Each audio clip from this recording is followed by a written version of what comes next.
सात सपूत पार्क। अच्छा, ये जो शहीद स्थल है इन 7 सपूतों को डेडिकेट किया गया है।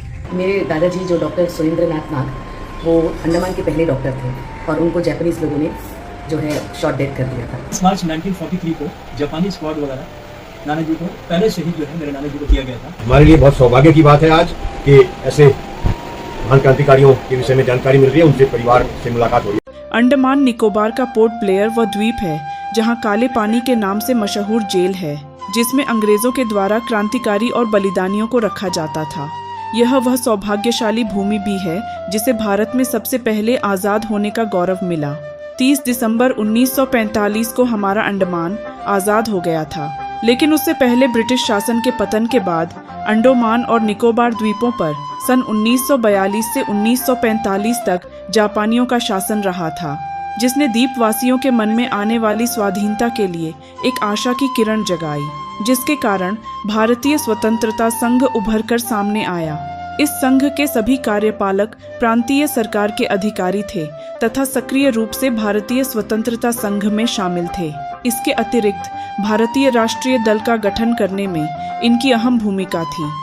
जापानी सेना के द्वारा इन सभी 7 अधिकारियों को गुप्तचर स्वीकार न करने पर दिनांक 30 मार्च 1943 को जापानियों के द्वारा गोली मारकर शहीद कर दिया गया, जिसमें नारायण राव, सुरेंद्र नाथ नाग, अब्दुल खालिक, इत्तेर सिंह, छोटा सिंह, पाल कृष्णा और सूबेदार मेजर सूबा खान शामिल थे, जो उस वक्त के पोर्ट ब्लेयर के शिक्षित व्यक्ति शामिल थे।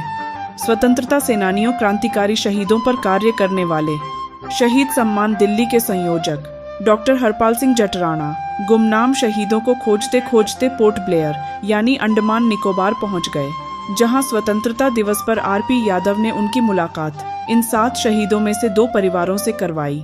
जटराणा और इनकी धर्मपत्नी श्रीमती सीमा जटराणा ने इन शहीद परिवारों को तिरंगा लगाकर और शाल पहनाकर सम्मानित किया। इन शहीद परिवार के व्यक्तियों का कहना था कि उन्हें कभी भी सरकार द्वारा सम्मानित नहीं किया गया और न ही कोई सुध ली गई। इन शहीद परिवारों ने डॉक्टर जटराणा से यह भी कहा कि हमें किसी आर्थिक मदद की आवश्यकता नहीं है, लेकिन हमारी मांग है कि हमारे शहीद पूर्वजों को शहीद का सम्मान मिलना चाहिए। अंडमान निकोबार में इन 7 शहीदों की याद में 7 सपूत पार्क नाम से एक स्मारक जरूर बनाया गया है। आज आपको इन शहीद परिवारों से ही सुनना चाहिए कि इनके पूर्वजों ने कितनी यातनाएं सही थी।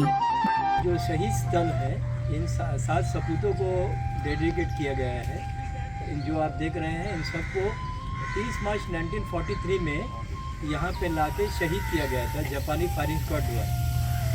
जो भी जिनको भी शहीद किया गया था उन सबको ऊपर में स्पाई का केस डाल के इन सबको लाके यहीं पर यही जो पॉइंट है यहाँ पर आप देख सकते हैं, जहाँ जहाँ खड़े हुए हैं, जहाँ जहाँ पॉइंट लगा हुआ है, इधर इसी जगह पे लाके फायरिंग स्क्वाड जापानी फायरिंग स्क्वाड द्वारा इनको यहाँ पर में शहीद किया गया था।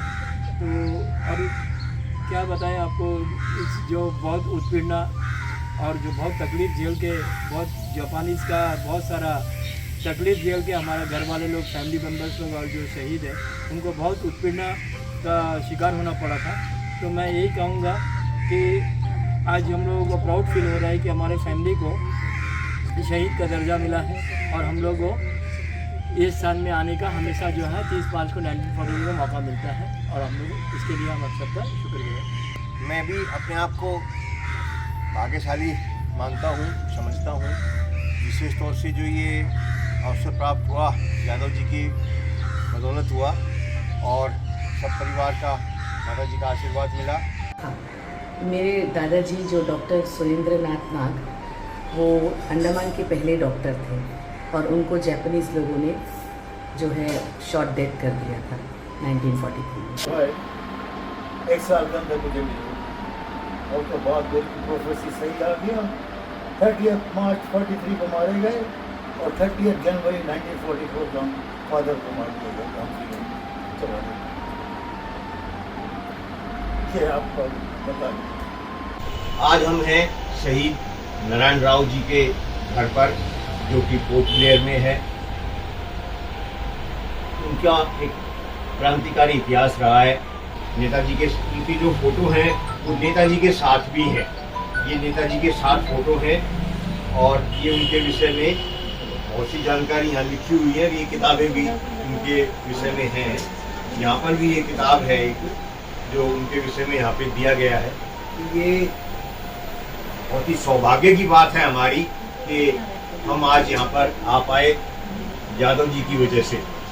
यादव जी ने यहाँ का जो कार्यक्रम था वो बनाया और यहाँ के विषय में बताया। यहाँ पे जिन्हें यातनाएं दी गई, जिन्हें यहाँ पे फांसी हुई, जिन्होंने यहाँ पे कुर्बानी दी, लेकिन उनका बहुत से इतिहास सामने नहीं आ पाया है। तो इसको कैसे ये आगे आए, कैसे उनको सम्मान मिले, इसका एक मैं प्रयास कर रहा हूँ। बड़ी बात है हमारे लिए, बहुत सौभाग्य की बात है आज कि ऐसे महान क्रांतिकारियों के विषय में जानकारी मिल रही है, उनसे परिवार से मुलाकात हो रही है। जी, मैं संजय कुमार, मेरे नाना जी शहीद नरेंद्र राव जी के बारे में आप लोगों को डिटेल में बताना चाहता हूँ। 30 मार्च 1943 को जापानी स्क्वाड वगैरह नाना जी को पहले शहीद जो है मेरे नाना जी को किया गया था। क्यों किया गया था मैं आपको इसके डिटेल में बताता हूँ। जब सुभाष चंद्र बोस जी अंडमान आए थे तो एक INA बोल के इंडियन नेशनल लीग फॉर्म किए थे। तो उसमें उस वक्त तो उनके पास में इतना ज़्यादा फैसिलिटीज़ नहीं होने की वजह से मेरे नाना जी जो है जो सुप्रीम ऑफ पुलिस थे, उन्होंने जितने भी मेंबर्स थे INF का, उनको पुलिस का वर्दी जो है प्रोवाइड किया। प्रोवाइड करने के वजह से उनको ब्रिटिश जापानीज़ को जब मालूम हुआ कि ये तो जो काफ़ी पढ़े लिखे लोग हैं, जो 7-8 लोग जो है अंडमान में जो पढ़े लिखे लोग हैं, तो ये हमारा अगेंस्ट में कुछ ना करे करके तो उनको सबको अरेस्ट कर दिया गया। अरेस्ट करने के बाद में बहुत सारा यातनाएं झेलना पड़ा। परिवार माता जी का हमें आशीर्वाद मिला। South point Shadipur port Blair ये स्थान है और उर्मिला माता जी का हमें आशीर्वाद मिला, ये बहुत सौभाग्य है। डॉक्टर हरपाल सिंह जटराना बताते हैं कि यहाँ 44 क्रांतिकारियों को भी शहीद किया गया था।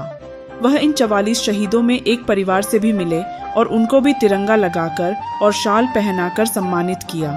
इनके क्रांतिकारी पूर्वजों के बारे में जानकारी ली और स्वतंत्रता संग्राम में उनकी भूमिका को भी जाना। यहाँ पर यह बताना बहुत ही आवश्यक है कि हरपाल सिंह जटराना अब से पहले भी अनेकों क्रांतिकारी शहीदों को उनका हक, अधिकार, सम्मान दिलवा चुके हैं और पोर्ट ब्लेयर में भी उन परिवारों को वह आश्वासन देकर आए हैं कि 44 शहीदों की जानकारी एकत्रित करने लेने के लिए जल्द दोबारा पोर्ट ब्लेयर आएंगे और सभी शहीद परिवारों को उनका हक सम्मान दिलवाने का पूरा प्रयास करेंगे।